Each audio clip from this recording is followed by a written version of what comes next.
खत्म हो गया. Okay, start.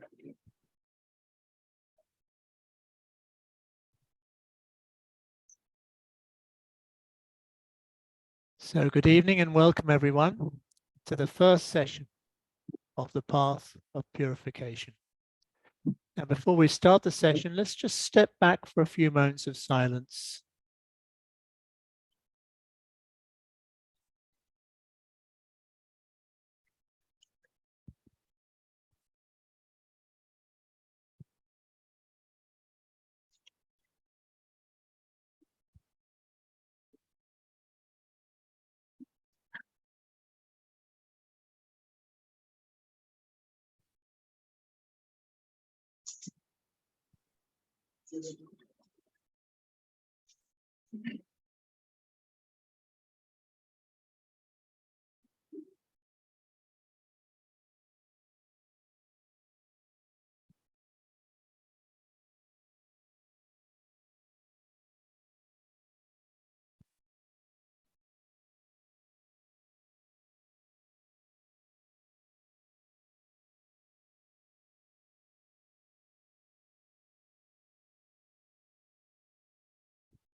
So warm greetings to you all, and thank you very much for participating in this particular event.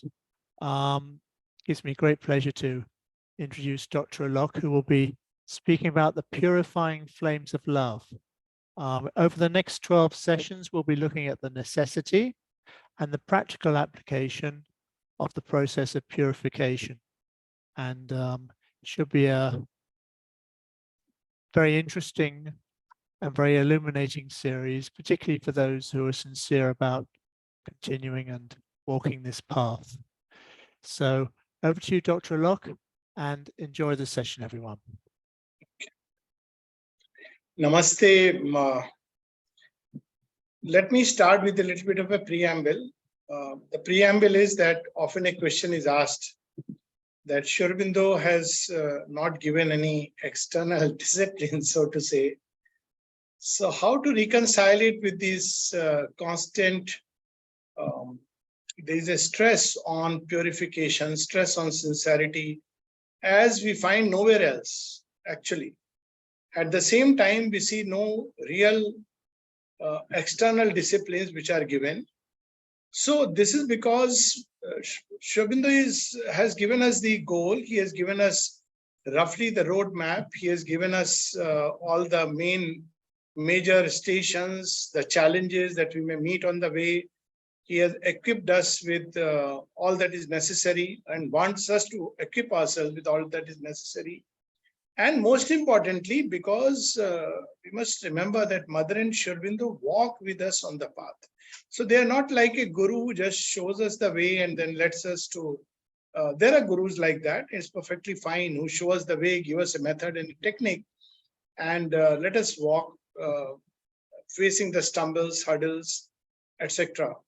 Aurobindo and the Mother are not even guru, but something more than that, like a mother, as the Mother said, who not only walk with us, but often, if we know how to trust and rely, they carry us in their lap, especially during moments of great difficulty and distress. Sometimes we don't even get to know that we were on a dangerous brink till we have negotiated through it. And when we look back and see, we wonder, how could it happen?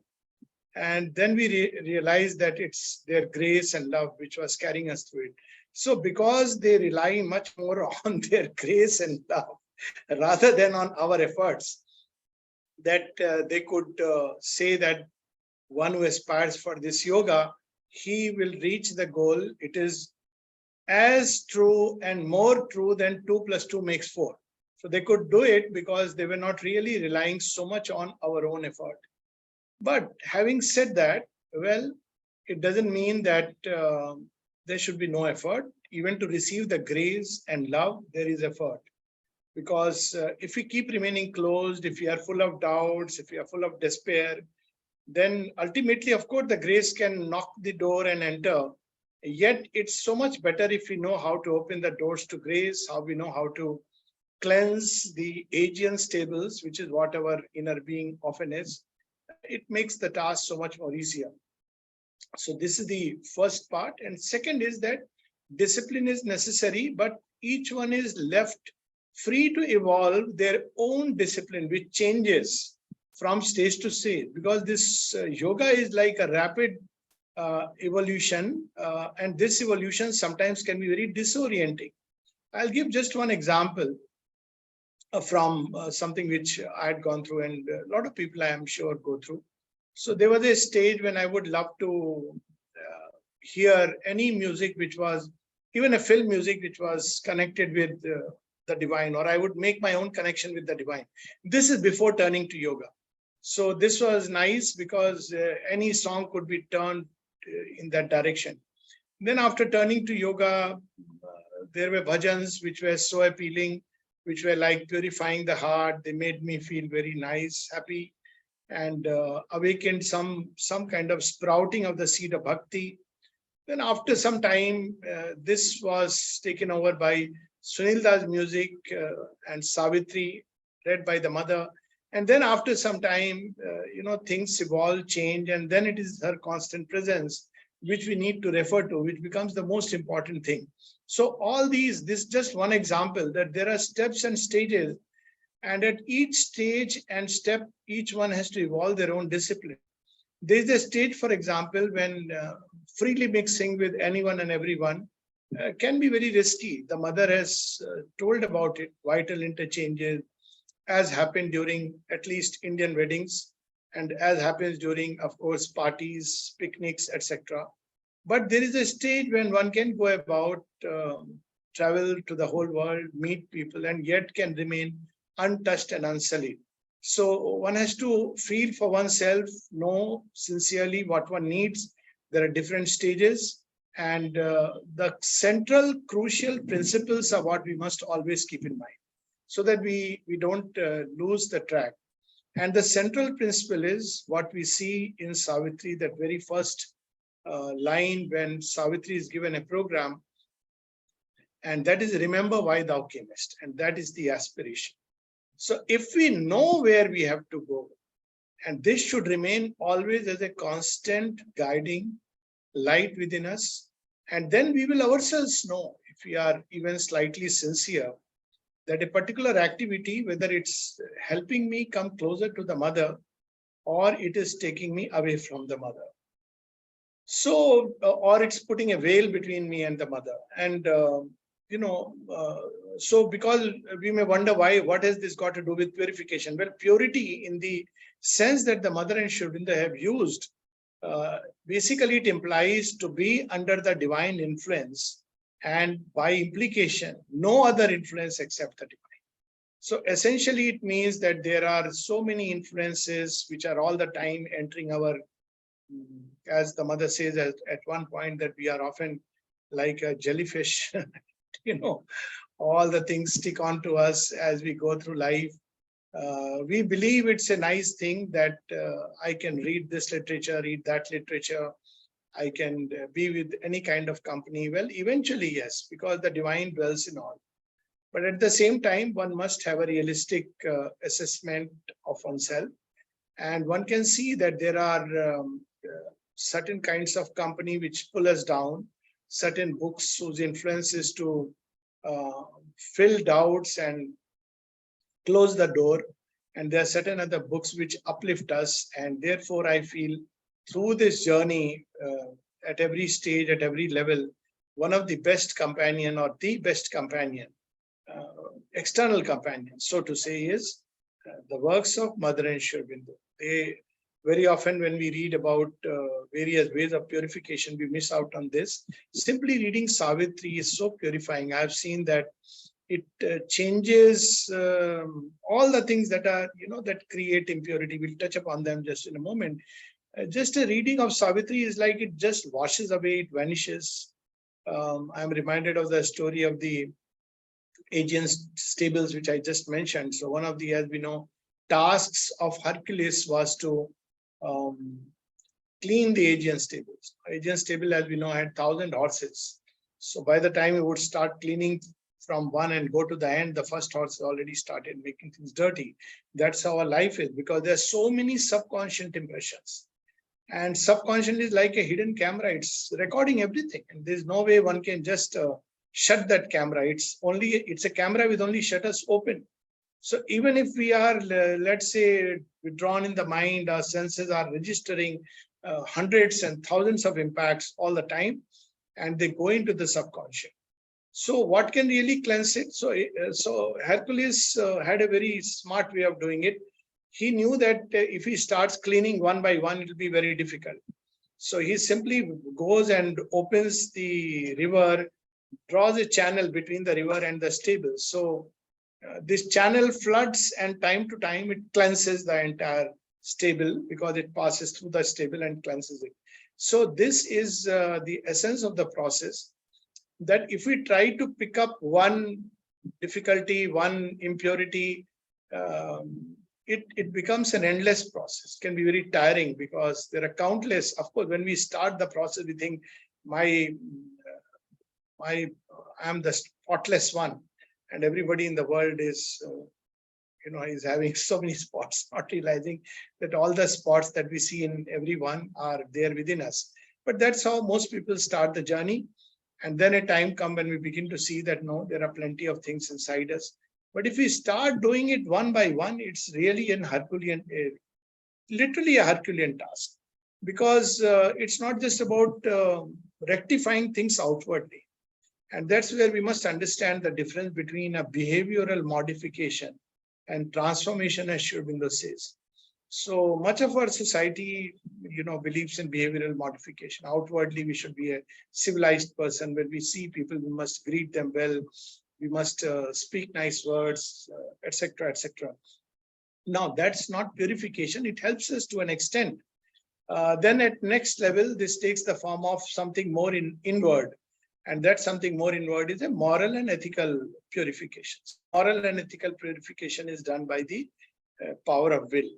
So here now we can enter into the subject this way, that anything, when it is purified, we see that it goes through certain processes, and we can take it in a hierarchical way as, drawing parallels from the 5 elements.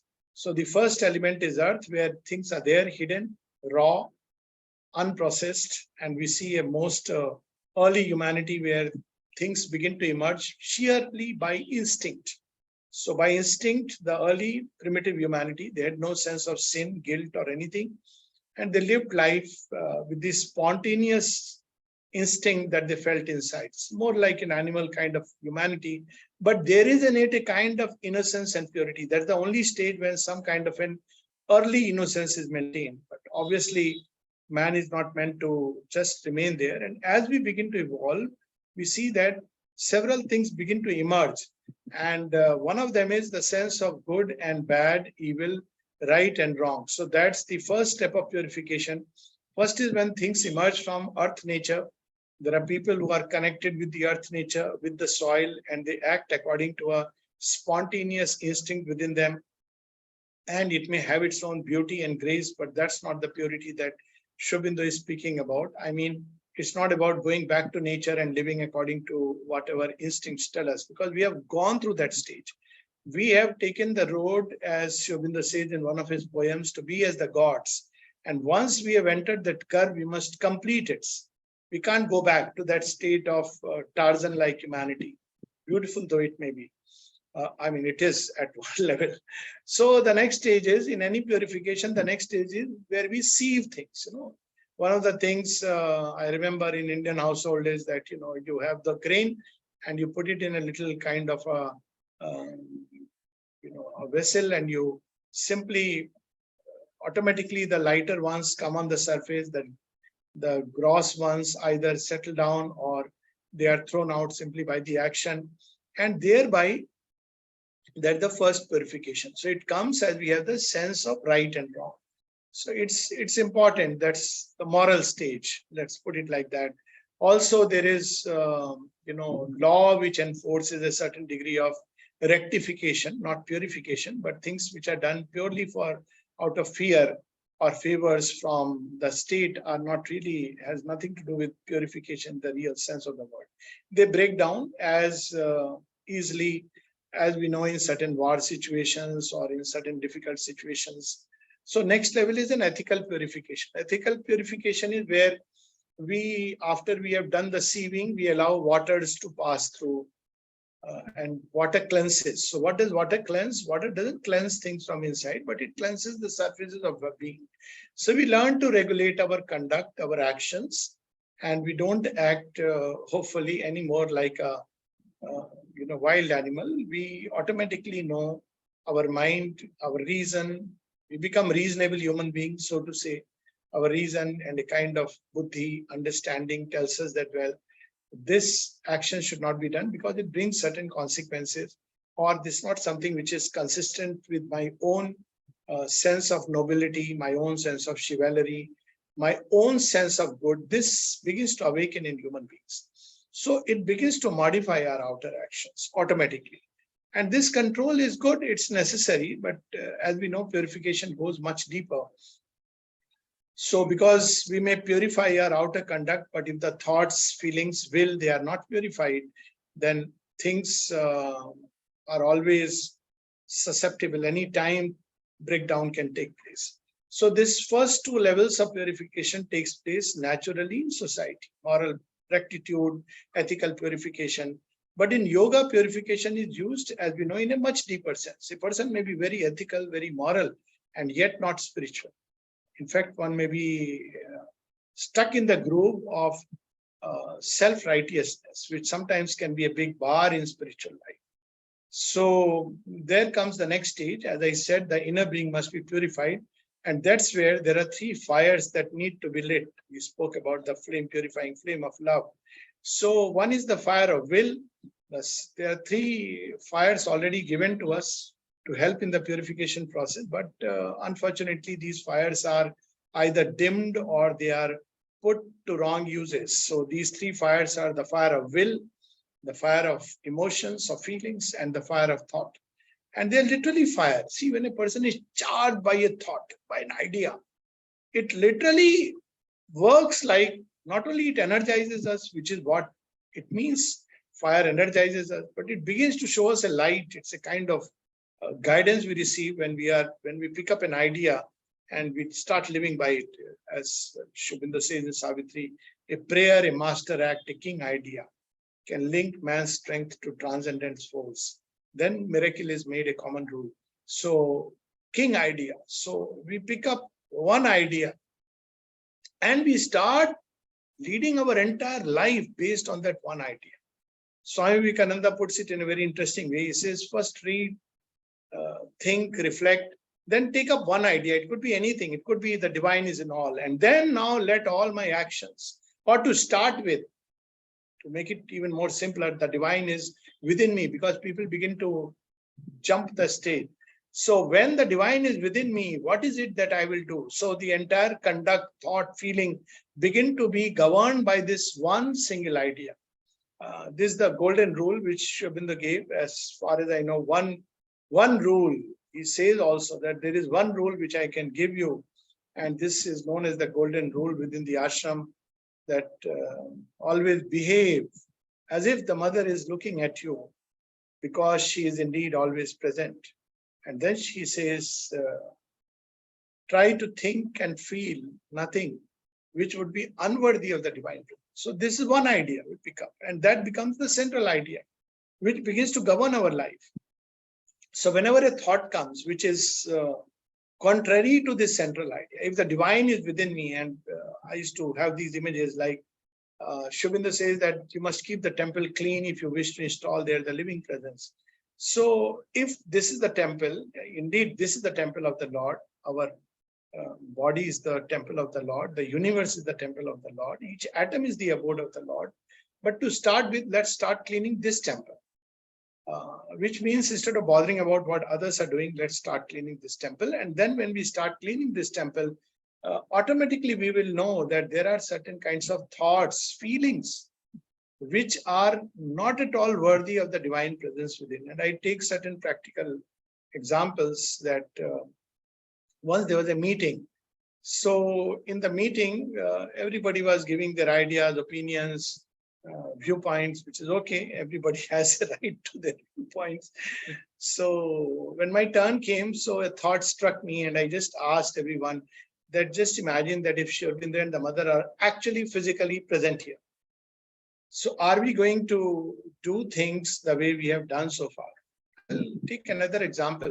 These things normally we don't even consider as anything to do with purification, but they have a deep ramification. There are so many Sri Aurobindo meetings. I've been to seminars and many others, of course. And we see that, people start introducing a speaker, and I'm so thankful to James that this was the briefest possible introduction. And I'm very grateful for that, because, all this vanity of who the person is, what are his accomplishments, and people take great pride, and then handing over a bunch of flowers to the speaker and God knows what all. So I always feel that, well, in front of Mother and Sri Aurobindo, physically when they are present, would I do these things? And I just feel that we shouldn't do these things, because who would then go anywhere but to be at their feet? So when we live with this one idea that the Divine Mother is present in me, or the Divine Mother is present in my room. So again, in every Indian household, we have this, we used to have, I don't know whether we have it now or not, used to have this kind of puja room. So puja room is there. Even I have kept it, the early stages, there was a dedicated puja room. So in that puja room, in that room of worship, you go there and you keep, it's a sacred space. Now, this is fine, but how about making the entire house a sacred space? So, I mean, when we start living like that, then every room, every business transaction, every communication with people, to live just with this one idea. So this is called the flame which lights up in the mind, using the power of single idea, and it acts like a laser. So how are we to make it potent and intensified? By removing all kinds of discursive and distracting thoughts. So there are thoughts which run in all kinds of directions, gossips and this situation, that circumstance, that's this circumstance, and somebody said this and somebody said that, God knows what all. So instead of all that, if we can just let all these thoughts become like a single laser beam, which is flowing through this core idea toward the divine. It could be anything. For different people, it will be different things. But the highest idea that Sri Aurobindo spoke about is that the divine is in you, and all the divine is in each one, that all is in the divine, and all is the divine. This is a very, very, very powerful idea. I've seen it works like a magic and dissolves many things which are impure, distracting, restlessness, depression, doubts. All these are impurities. There are some gross impurities, but even these impurities, just simply that all this is the divine, these appearances which I don't understand, and they vanish. Mother speaks of that. She says all the rest is phantasmagoria. So this is the flame of the mind. Of course, it cannot be lit up unless there is love in the heart. This love is, here the love takes the form of love for a great ideal, for a great truth, a king idea, that I want to live with this great, wonderful revelation that has come to me as an act of grace. So this is one way. The second way is the flame of will. So as I said, flame of thought. Now, will, again, this flame of will or the fire of will gets dispersed into 100 desires. So it by the time we sit for meditation, there is nothing really left, because the desired self, which is the main seat of impurity, Sri Aurobindo speaks of it in different ways: psychic prana, the false soul of desire, or the desired soul. These different terms he has used, which is the main form of impurity within us, is desires. Most of the other things which take place, it is because of this, and it wears 100 masks. Even it hides behind the mask that I'm doing mother's work.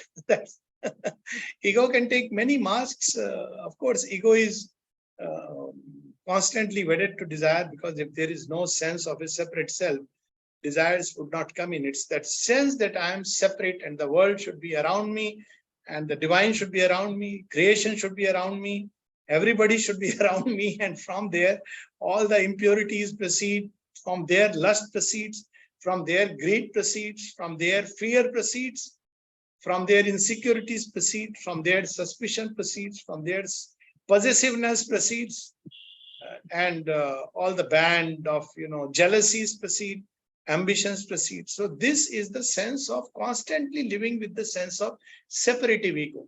Now, ego has its own role in our evolution. We are not going back into that. It has its own place, and prematurely it doesn't.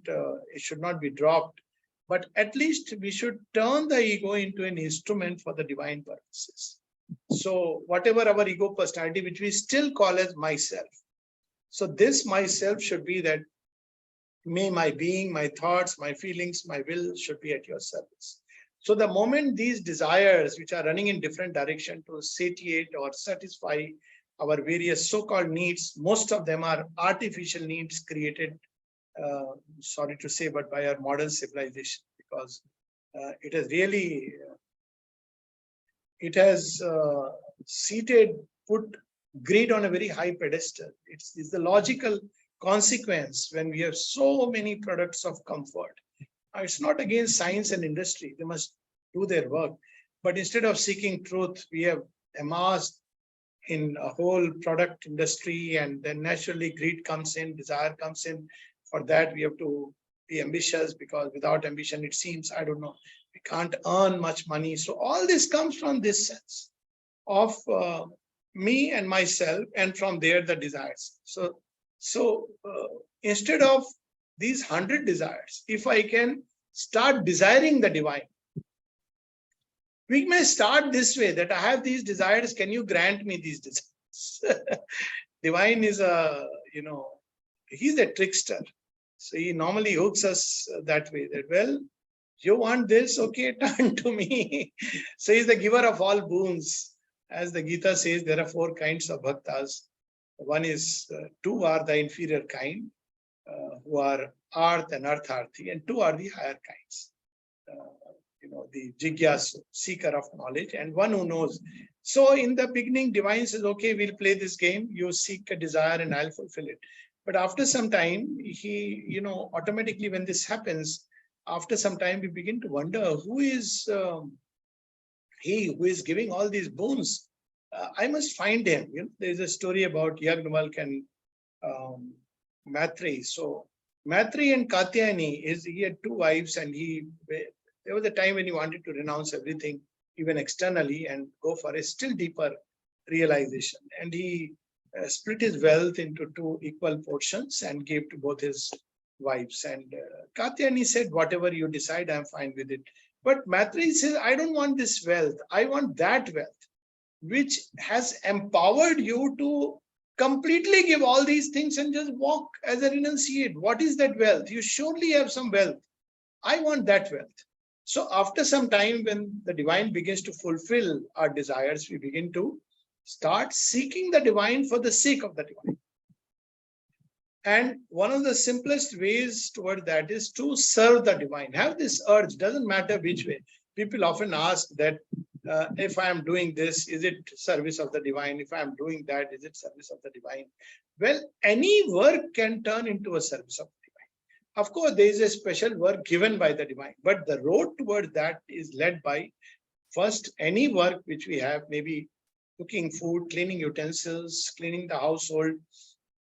All these beautiful ways of sadhana have been taken away by robotic machines. Nowadays, it was a beautiful way to connect with the divine. I remember as a child, my mom doing these chores, and she is singing bhajans, and now we have the machines doing these chores. So man is sitting and enjoying life, so-called having fun, or life is having fun at him.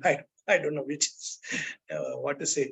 But this was the way of engaging the body with the yoga, where all these small little things, even walking, everything can be at the service of the divine. I may be walking from place A to B, and it can become a service if I take it that well. each step is offered to the divine, may it become a pilgrimage. Each day can become a pilgrimage. So when we take life like that, where it's lived in the spirit of serving the divine, whatever profession it may be, I'm sitting at a counter, responding to people, maybe in a bank, at the job of a cashier, as a doctor, as a compounder, whatever it be, when we do it with this idea that this work is the divine's work, it purifies so beautifully that all the restlessness that comes in us because of desire, that automatically goes away. So this is one part, the restlessness. Then desires create impurity in another way also. When it is satisfied, it actually only makes us quiet for a brief while, then the longing returns, and very strangely, after a while, the longing increases. It's a strange paradox of life, that a person who has nothing, you give him little and he is initially satisfied, then he wants a little more. You give a little more, then he wants a little more, and you give him little more, then he wants much more, and much more, and much more, till the whole universe is small. Now, this is how desire operates. This is not to say that people shouldn't have sufficient. They must have more than sufficient to live. There's a very nice saying, couplet of Kabir, and I think that should be it's like a gold standard, which I feel in the original Hindi, it is that Sai itna dijiye, jame kutum samaye, main bhi bhuka na rahun, sadhu na bhuka jaye. So he's praying to God that give me just enough that my whole family I can feed. The family can be fed comfortably. At the same time, if a holy person, not holy by the looks, but a wise man comes, I have even to feed him. So give me a little extra, not for aggrandizing my life, but simply so that I can also feed someone who comes seeking these things to my place. So this is a very beautiful way. This is not to say that poverty is an ideal, not at all. But even riches are fine, provided they are at the service of the divine. So when the idea of service begins to take hold of us, then obviously the next step starts automatically, that, who is the master whom we are serving? And there comes a time when we fall in love with this master. And then we have this third flame, the flame of idea, the flame in the mind, the second flame in the will, and the third is the flame of love.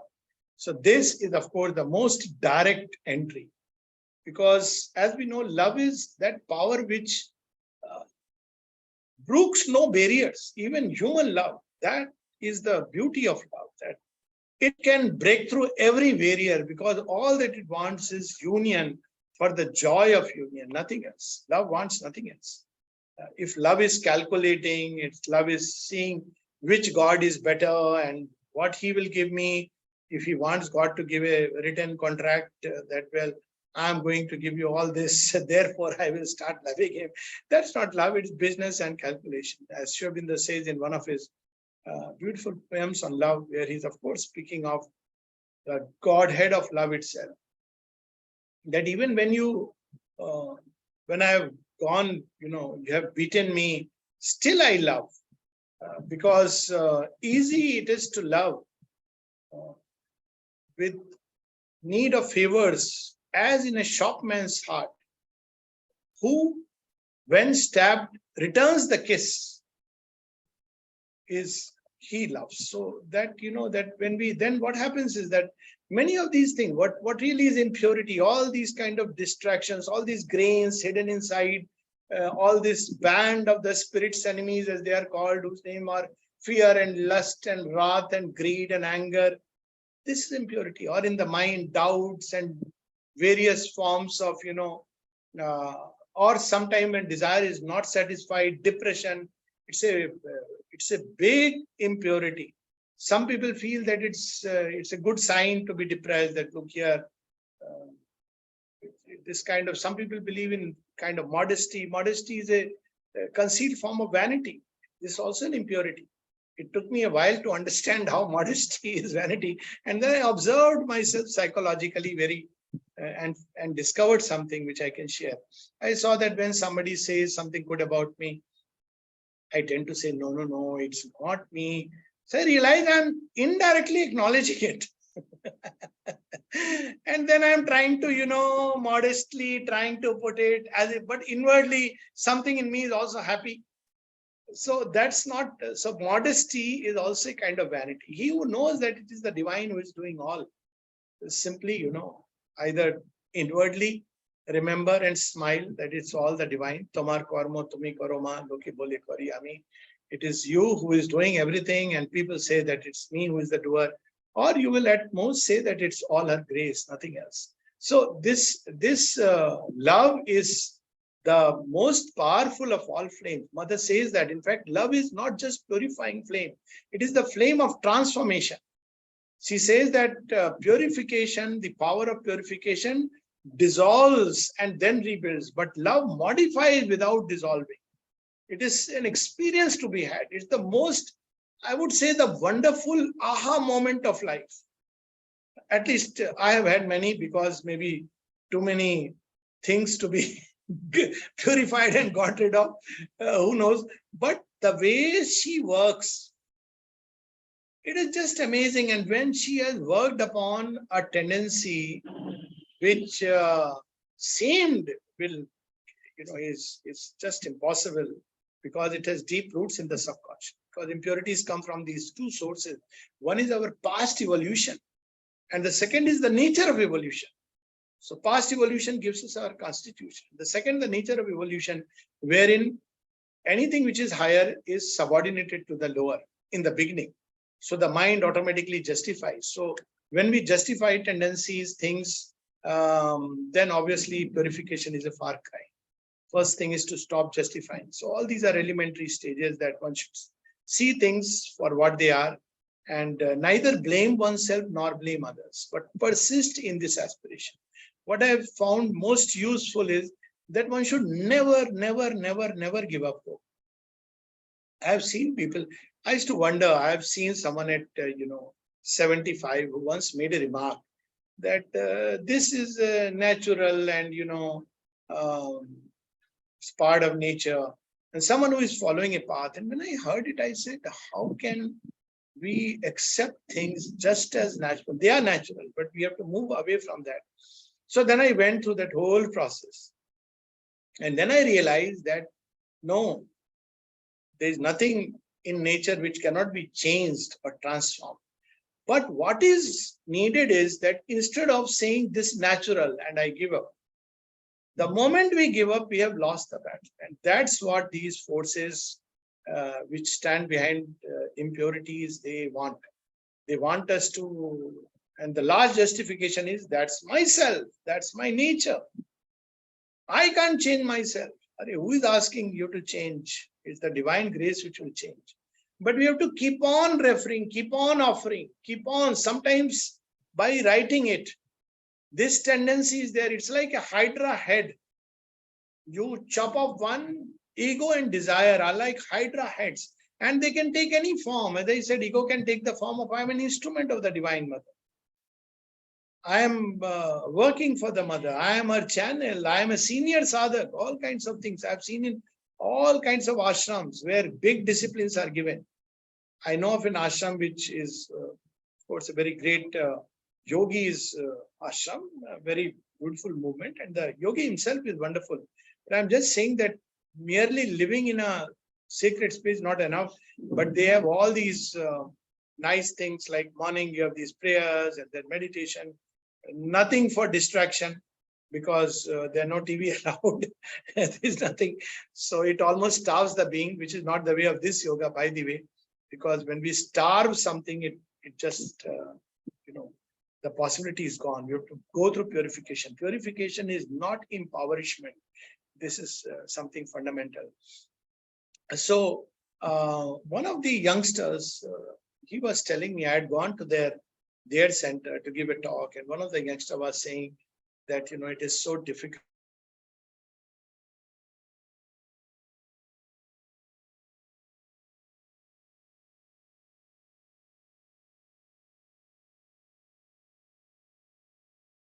Speak to this youngster. Why? Because he was invited and called, rather than this more senior Swamiji, in the ashram, Sri Aurobindo had to remind everyone that there is nothing like advanced sadhak here. There is only one sadhak, Sri Aurobindo and the mother. So all this is about love. And then, so what do we do if we don't empowerish? So normally what people do, because love is such a tremendous, powerful force, it's the energy which can completely turn our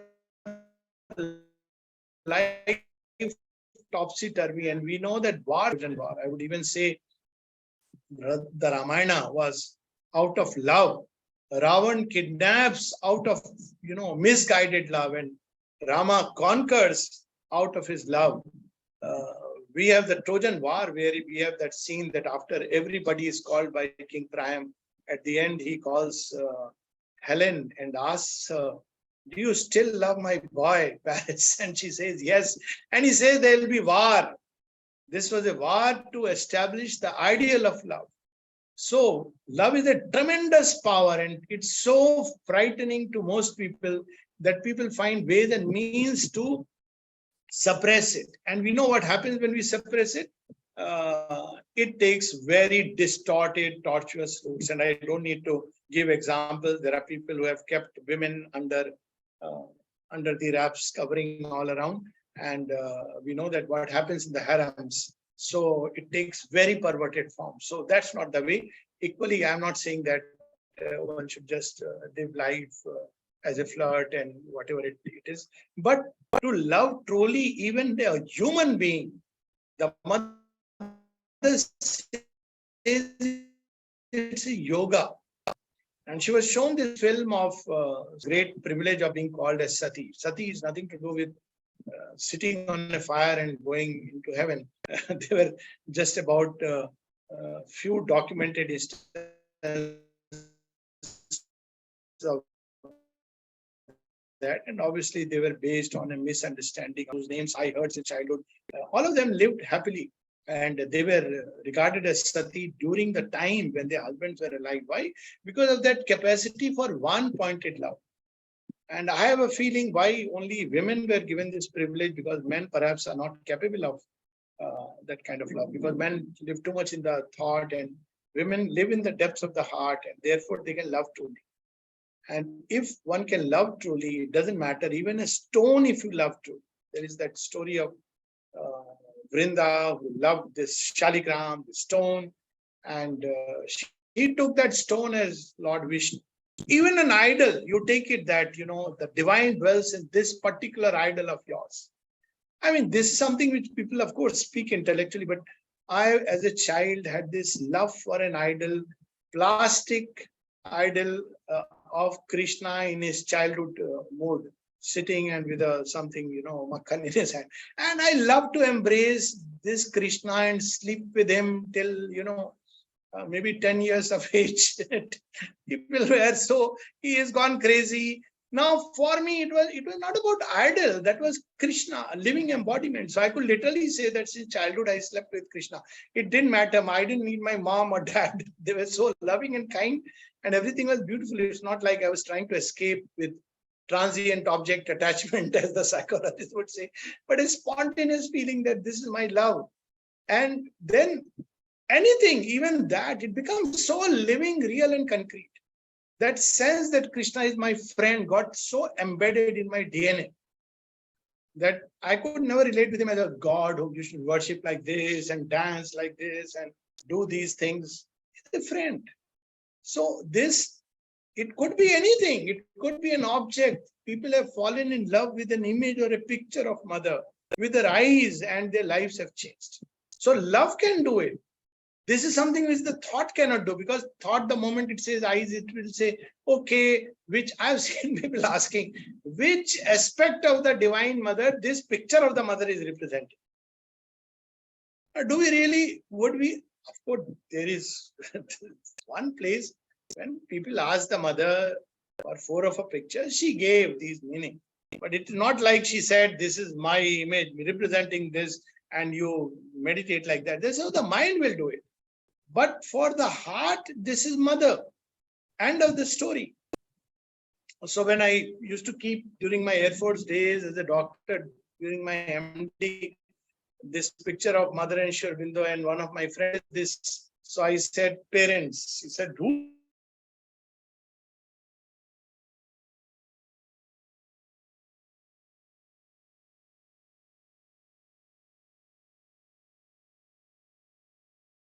Regarded them or regards them as parents, but they were living presences. And it was so beautiful that they are all the time there. So it's not that people often ask that I don't see the mother, how do I love her? Well, that's the beauty of love. There are greater stories of love which have taken place when even before one has seen, one has heard. This famous story of Nala and Damayanti, a swan comes and tells this interesting prince, Nala, that there is this woman who is the woman of women. And then the swan also goes. Thank God, we didn't have SMS, so it is so beautiful for swan to go and communicate. Huh? So says, there's this prince called Nal, and she falls in love. She had never seen him, and she refuses even the gods because she has fallen in love with Nal. So how do we fall in love? Hearing. That's how we see in yoga of love. We have this Shravana. Darshan comes much later. Shravana, Manana, Nididhyasa. Darshan is later on. So you hear about the divine. So satsang, reading Aurobindo and the mother, contemplating on their names. So in India, of course, this tradition is there, 1,000 names of Vishnu and 1,000 names of Lalita, the divine mother goddess. So contemplating their names. How many, you can pick up from prayers and meditations, so many names of the divine mother or the divine. The mother is addressing as Lord, sometimes, a Lord of beauty, of good and truth, and so many names she addresses. Unconceivable one, inconceivable one, life of my life, light of my intelligence. So many ways she addresses. And every time you read, there is an aspect of the infinity. So by hearing Shravan, then Manan, by thinking about her. Nobody stops us from thinking about her. We don't need somebody to be physically present. And even if you are physically present, how much can we really, think? Thinking is, there are people who are in the presence of the divine and thinking of something else. So thinking, so that begins to automatically cleanse the heart, which is where the seat of psychic prana or the desired soul, it covers the heart. That's how it is described, or the deeper heart. That's why we see that of all the various activities of the human psychological system, love is something which gets so much covered with very contrary things: suspicion, fear, possessiveness, jealousies, all these things, even ambition. I am married to somebody, so and so. So all these things, but love purifies it, removes it. Even the desire the desire to have changes into the desire to give oneself and be completely annulled, lost in union, rapturous union with the divine beloved. So the divine snatches away all this. As one of the poets says, I went with all these various identities of mine, and he looked at me and all this was gone. Chhap tilak sab chini, mose naina milai ke. He looked at me and I forgot all about myself. There is the famous story of the then Singapore president, C.S. Nayyar, I think. And he came for a darshan of the mother and he was wondering what should he say. Because he's a president, he was used to give awards and certificates. So he was thinking, what should I tell this mother? People, everybody calls his mother. So he thought, okay, this is a well-organized place. I'll tell a great lady, you have done a wonderful job. So with all these thoughts, he climbed the stair. And then he describes when he was in front of the mother, he forgot everything. And he just kept his head on her lap, and he doesn't know how long he forgot and came out a changed person. So this is the beauty of love, power of love. It is the shortest way to purify. So it may start with an object which represents to us the highest whom we love. It may start even with an ideal, but these are still not. From the ideal, it may change even to a person. It doesn't matter. Aurobindo says, even if your guru is far inferior, if you see in him the divine will respond. That's why in Indian thought, this Guru Vishnu, Guru Brahma, Guru Devo Maheshwara, Guru Sakshat Par Brahma, Tasmai Shri Guru Vinava. That one has to see all the gods in the Guru, even the greatest gods. It doesn't matter. This was asked to Sri Aurobindo. What if the Guru is inferior? He said, it doesn't matter. Even you may go to a much inferior Guru, but if you have taken him as the Supreme Divine, the Divine will respond in your heart. So, and when you have the Guru as directly the incarnate Divine, I mean, Mother and Sri Aurobindo, I mean, it's something unimaginable what can happen. So, this is where even a human love can purify. We can learn to give, to love without expectations, without wanting anything, but just for the joy of giving. How much more when we love the Divine like that? So, but only one last thing before I close and take questions is that the only problem with love is love happens. There's no way you can induce it, except, as I said, through these some of the methods, Shravan, Manan, Nididhyasan. But who is going to compel that you listen to the, glory of the Divine? Nobody can compel. Of course, if you listen, you'll fall in love. Nobody can compel that you think about the Divine. Nobody can compel that you meditate upon the Divine. So what is there a shortcut way, simpler way?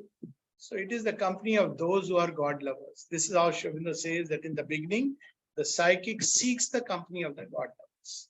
And that was the whole idea of satsang, or a collective joining together, and or simply if there is somebody who loves the Divine, and to be in the company of those who are God lovers. That's all. And automatically, because those who are carrying the fire, it will get contaminated. So it doesn't matter. Of course, provided the logs are dry. If the logs of wood in our nature are wet, then it will throw up a lot of smoke. So if you are in the company of a God lover, you may develop a lot of resistance because smoke will start if the log is wet. But even that is fine, because at least that resistance will be like a catharsis and a cleansing. That's how many people speak about emotional purification by catharsis. And yes, art, music, poetry, there are beautiful ways of purifying the emotional. Because through these means, there is a catharsis of all that is dark and ugly, then it gets sublimated, uplifted, until art, because what is art, music, poetry? They are an adoration of the all beautiful. They are an effort to bring out the all beautiful. They are an attempt to bring the intangible, universal beauty, impersonal beauty, and give it a form, a tangible, concrete form. Music is that, art is that, painting is that, sculpture is that, poetry is that. It brings the beauty of the Divine of the formless in form and name. So these are some of the ways, and in the end, self-giving to the Divine. As I said, there is no better way than of purifying, but it happens when it happens. If it happens, that means we are round the corner, or rather we are already there. So, because of all the things, processes, meditation, karma yoga and all this, love for the Divine is the rarest of treasures. And if one has it, then one should just be full of gratitude, endless gratitude, and safeguard it by, in the beginning at least, it is to be safeguarded like all treasures of the Divine. Faith has to be safeguarded. Faith is a great purifier, incidentally. Meditation, peace, all these are purifiers, but nothing like the power of love. But it has to be safeguarded. So safeguarded initially from all the kinds of company, from all the kinds of allurements towards which this power of love can get wrongly channelized. In the beginning, it is almost inevitable because it's a tremendous energy, very intense, very potent, very powerful, it shakes the whole being. But after some time, he whom we love, he holds the reins and gives it direction, purifies it, and then all is beautiful, all is blissful, all is pure, Shantimay, all is Anandamay. So love here, this purification here becomes dynamic.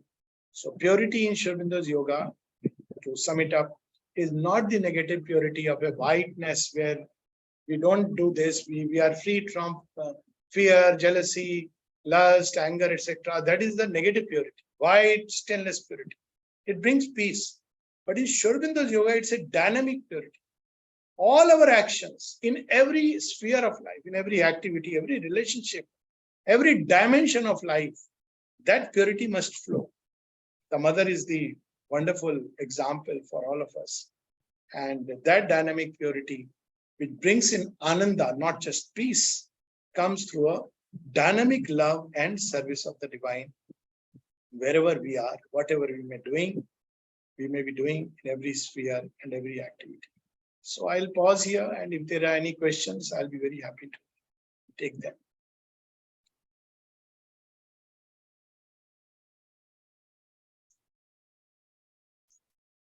Yes, does anyone want to ask a question?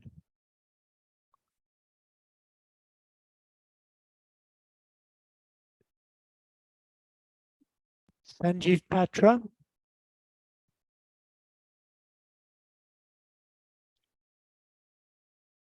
How do I know I'm in the process of purification? There are so many impurities in life. Yes, so Keeps how do coming I? one after another. Yes. Very difficult to safeguard our different parts of our being. Yes, so how do I know that I'm in a state of purity? The first thing is an inalienable peace, constant peace. All restlessness, anything that disturbs that peace, and I'm not talking of the peace of inertia and inactivity. That's not what I'm speaking of, but a state of peace, let's say peace even on the battlefield, is a sign of purification. And the second sign is ananda. Ananda means dynamic purification has taken place. So peace and delight, all increase in peace, all increase in ananda are the signs that purification is proceeding. On the contrary, all disturbance in this peace, meaning thereby restlessness, excitement, or on the other hand, depression, feeling of despair, doubt, anxiety, guilt, all these things, they are a sign that we have deviated from the peace. We have deviated from faith. And the same with ananda, that of course, ananda, I'm not speaking of the frivolous joie de vivre, the joy of life, which people call as, because that is a kind of excitement, which like a pleasure, which invariably lapses into pain. But a state of inner felicity, which stays with us, even in the most adverse and challenging circumstances. That is the sign that purification has occurred. So we have these 4 steps in Shuddha's yoga: Shuddhi, Mukti, Siddhi, Bhukti. So Shuddhi and Mukti go together. Purification means liberation of nature, means liberation from the ego sense, liberation from the desire and all the other hosts that come from it. So when one doesn't feel not only desire, but even what we call it naturally as needs. I need this. When that is gone away completely, when this sense that I was insulted and somebody did this to me, or I am the doer, the sense of doership, all these are impurities which go away, and one is free, liberated.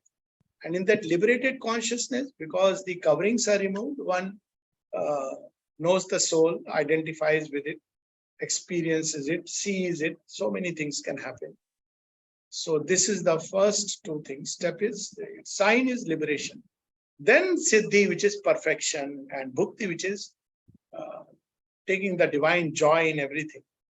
But the first step is purification, and it leads to liberation, freedom. Freedom is the sign, but freedom from all restlessness, freedom from desire, freedom from ego, the true freedom. Not the freedom of I want to do anything and I'll do anything, and which leads to more and more anger and agitation and depression. Not that freedom, but the true inner freedom. And it brings peace and joy. Thank you, Dr. Locke. Actually, you've described very beautifully the love as a means of purification. But what does one do if the very love itself needs to be purified more than anything else? Yes. So Mother was asked this question. She was asked that, we are asked to abandon all love for the sake of the divine. So what do I do if human love comes my way? So the mother said, go through it. So she gave 2 reasons for it. And she says, well, what will happen? One is that it'll bring disappointment. Human love, always. it will bring the touch of bitterness at some point. It's an axiomatic truth. This does not mean we should not hold the ideal. Let me clarify, because you have to go through that journey. But then one becomes prepared. Otherwise, what happens? One says that I love the divine, but all the time, secretly, there's this hankering and craving. So this is one part, that either through one realizes its limitations, and realizing its limitations, one turns toward the divine. Second is, which at least is a path which I find more comfortable with, and which the mother seems to recommend. She says people stop loving. And she says, if you do that, many times you take away the baby with the bathwater. So even the possibility of love, simply because there is a chance of, as they say, falling in love rather than rising in love. So they avoid because they're afraid. And she says that, well, sometimes it takes centuries to recover this possibility. So the other way is that learn to love unselfishly, learn to love without expectation. Learn to give in love, not to the person and his fancies, but as an act of love to the divine presence, not to be hurt or angry if the person doesn't respond, doesn't acknowledge, or even gives contrary movements.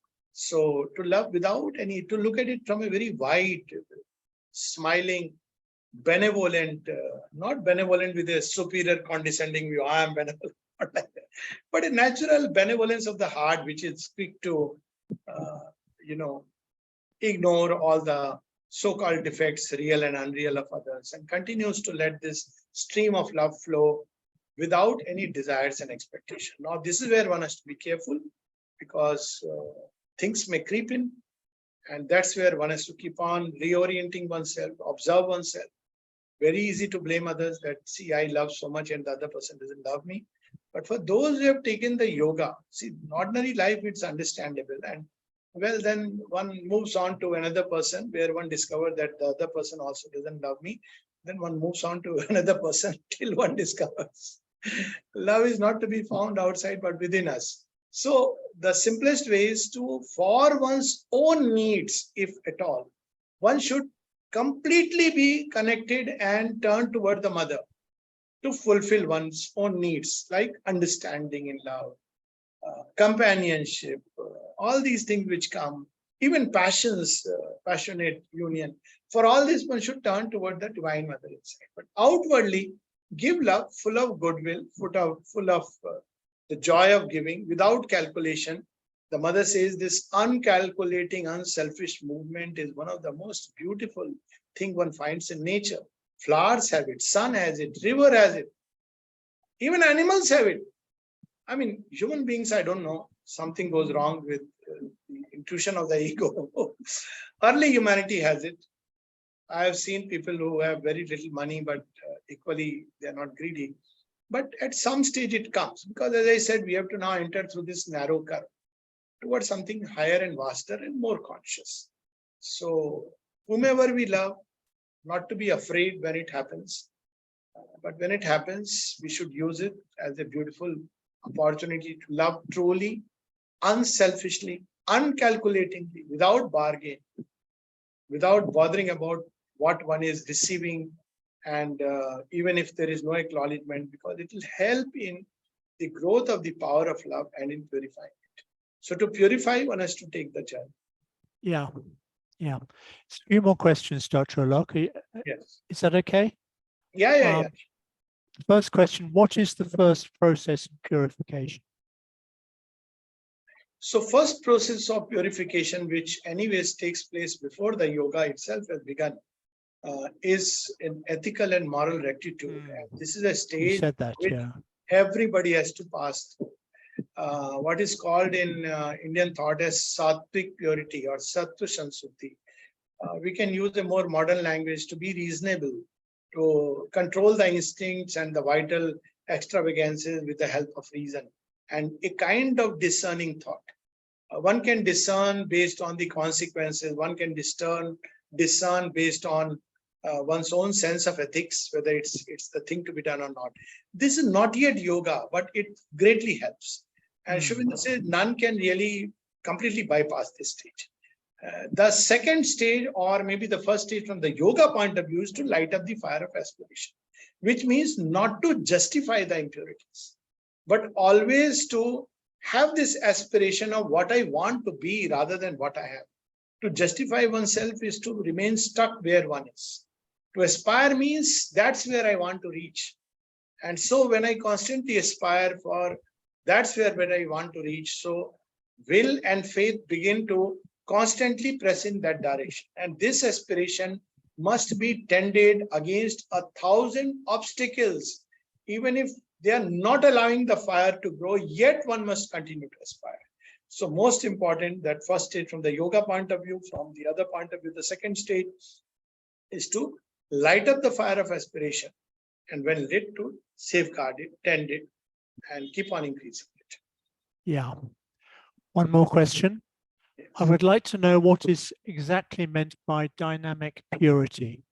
So normally when we use the word purity, we talk about it as something which is negative, passive, more white and neutral. It's described in detail in the Synthesis of Yoga in several places, but one of the places is, I remember, I think it is the Instruments of the Spirit, or one of the places where Sri Aurobindo speaks of purity as a state in which you are not doing certain things. For instance, I don't have lust, anger, greed, fear, ambition, desires. So obviously you don't have the impurities. So this is a kind of purity. But this purity is always subject to, it's a conditional purity, because I'm not yet sure that when I actually engage in the battlefield, whether this purity will be sullied or not. Whereas dynamic purity is where my will joins with the divine will and is there to obey whatever the divine wants me to do, or whatever the deepest inner impulsion or an intuitive truth may emerge from within. Dangerous terms, by the way, but still. So dynamic purity is a purity which remains unsullied by any activity. And when the word is any activity, it literally means any activity. It may be engaging in the battlefield. It may be in the most intimate aspects of human love. So it's possible. I mean, these are things which have been spoken. So, but obviously it comes by steps and stages. Let's take a simple target that even in the battlefield, if my purity can remain, if I don't get into that seething anger, seeing something, if I don't start, feeling that I must put the person down and I must defeat him by any means, then that means it is getting sullied. So I must remain in a state of peace, equanimity, open to the divine will, and act powerfully, forcefully, even on the battlefield. So that's dynamic purity. Okay. Yeah. And lastly, why do we need to purify the inner being? Yes, so without purity, there is no liberation. We will remain tied to 100 strings of desire, ambition, fear. I'm speaking from the yogic perspective, and therefore we will be subject always to suffering, to pain, and to all the rest. Of course, we'll get some happiness also, because purification is a painful process in the beginning. But it's like that draught which in the beginning is bitter, but at the end it tastes very sweet.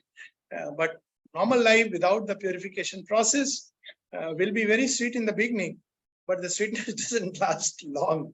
So that's a choice one has to make. Yoga is to go through purification. I mean, any yoga. But now I'm not talking of the modern yogas, which are like, $100 or $500 courses. I don't know the running rate. So that's different. That 2 weeks crash course in meditation and you're purified. That's all, if not humbug, outright money-making process. But I'm talking of genuinely all the great ones. Take Patanjali Yoga Sutra. The yoga doesn't even begin before at least a moral rectitude. It speaks of 5 yamas and niyamas. That itself is very difficult. The Raj Yoga of, even for Hatha Yoga, the purification of the nadis, the purification of the body through its various habits, the instrument that one has to use for the Jnana Yoga. Any yoga you take up, this purification, the methods are different, the means are different. Sri Aurobindo, it's primarily through this psychic flame. So Sri Aurobindo stresses on bringing out the psychic flame through which, the purification takes place. So keep pressing in that direction. But without purification, there is no liberation. So there is no mukti without shuddhi. So what is it? Actually, what really is mukti, freedom or liberation? Basically that the soul is forever pure. It doesn't have to be purified, but it's covered with heaps of dust of these things. Sometimes the crust is very hard, stone-like. Sometimes it's relatively easy to remove. But unless we remove that crust, there is no way I can come in contact with this beautiful jewel inside, which alone is my true self. And when I touch it, then obviously there is peace and joy, and one doesn't need anything from outside to feel fulfilled. So that's why purification is important. Of course, I'm aware, as I said, there are modern yogas, but look at Sri Ramakrishna Paramahans. Swami Vivekananda had reached that stage where he said, wherever he may be, he would remain pure. Otherwise, all the ancient yogas, traditional yogas, Sri Krishna's yoga, he talks elaborately about Nishkam Karma, etc., all ways of purification. And of course, Sri Aurobindo's yoga, it's somehow this modern, quick KFC and McDonald's style of yoga, which, believes that you can just learn meditation and do the yoga. Well, one will feel good, no doubt about it. But feeling good is one thing, and purifying is a different thing. Liberation is quite a different thing. Time for one more, Dr. Alok? Yeah, sure. Okay. How about food, sleep, thoughts, and action? The attitude we should take towards these for purification. Attitude towards food, these. sleep, Yeah. thoughts, and action. Yes. The attitude we should take towards these for I purification. think I have touched upon thoughts and actions. Basically, actions should be done without desire for results. This is a very powerful way. Sri Aurobindo says, and it's so true, even if you don't do any of the other things, just do Nishkam Karma. This itself is a very, very powerful agent for purification. And then, of course, if these actions can be offered to the divine, done in the divine service, then that's wonderful. But even if we can do it just because as the breeze blows or the wind flows or the river flows without wanting something in return, that would be wonderful. Of course, returns will come, things will come, because that's the law of life. It operates through a kind of interconnectedness, but they are not done with this view in mind. As to thoughts, one has to remember that, well, dark thoughts harm me much more than they harm someone else. So I just remember a few days back, I was traveling with someone and the person got suddenly angry because someone outside in the traffic had done something. And I had to tell this person, see, why are you losing yourself? You will be the loser if you get angry. And it immediately passes. So we have to understand that this is a treasure. I can get angry and so-called blow my hat off. But so in actions and thoughts, we have to be careful that these dark thoughts ultimately are enslaving me. They are making me heavy. Thoughts of depression must go away. Guilt, anxiety, anger. These thoughts are the impurities. Doubt is a great impurity. Sri Aurobindo uses the word doubt, skepticism, and company. They are great impurities of the mind. So because they steal faith, so all this at the level of thought. Action, it's not about what we are doing or not doing. It's the attitude inside which matters. Sri Aurobindo has said very clearly, action and event have no importance in themselves except for the idea force that moves them and the force that is there to serve the idea. So the motive matters. That is something which we have to see inside. It's not about outside. Action can be anything, but the motive should be right. And that one can know only in sincerity. As to food and sleep, the simplest rule, the golden mean, moderation and balance. Neither too much nor too less. That's how the Gita puts it. That's what Sri Aurobindo says.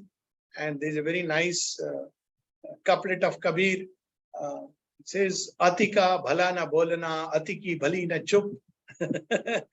Don't speak too much. Don't be absolutely mum.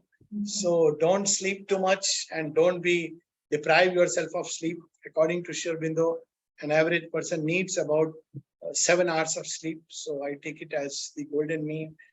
Food instead of fasting, mother has said, it's much better to take smaller quantity, just enough, eat. Do not live for eating, but eat for living, which is needed. Don't fast, don't take to extremes. Extremes are never good. They titillate the vital nervous system, and later on they can even weaken the body.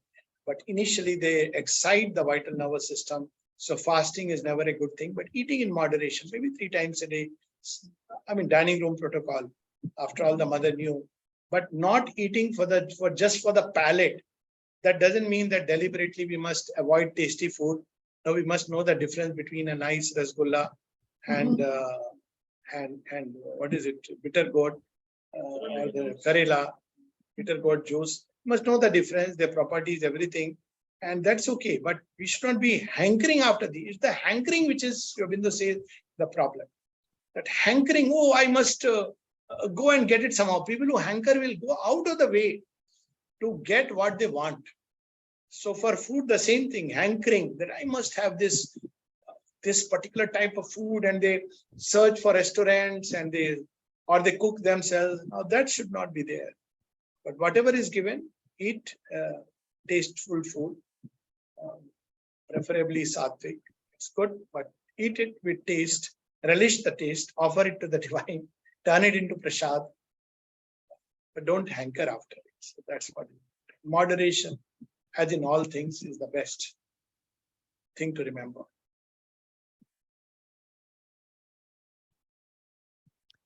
Well, thank you, Dr. Alok. Okay. And thank you everyone for participating in this particular session. And we meet again tomorrow at 5:30 for the next session. Thank you. Bye, everyone. Bye.